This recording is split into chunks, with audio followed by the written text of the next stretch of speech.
अस्सलाम वालेकुम। आपने क्या करना? चिप्स लगाने, मुझे खिलाने हैं आपने। हाँ जी, ठीक है, बिल्कुल खिलाएंगे। तो ठीक है जरीना बीबी, आपको बहुत ही रेडी मुबारक हो। शुक्रिया। ये आपके कुछ पैसे इस रेडी को स्टार्ट। जी आपका बहुत बहुत शुक्रिया।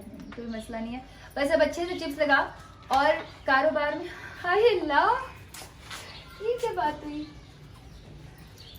क्या तुम्हें मैंने बताया ना कि तुम मेरी फैमिली हो। चल बस। आसरा तू बना मुझको बेआसरों का, मुझको राहबर बना तू उन रास्तों का जिन पे चल के रजा तेरी पूरी करूं।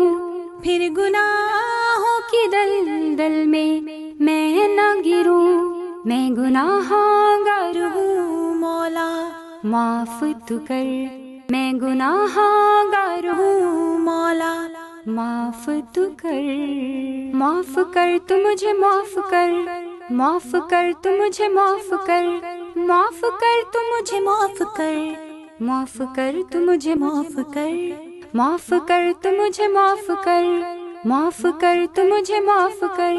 माफ कर तू मुझे माफ कर। माफ कर तू मुझे माफ कर।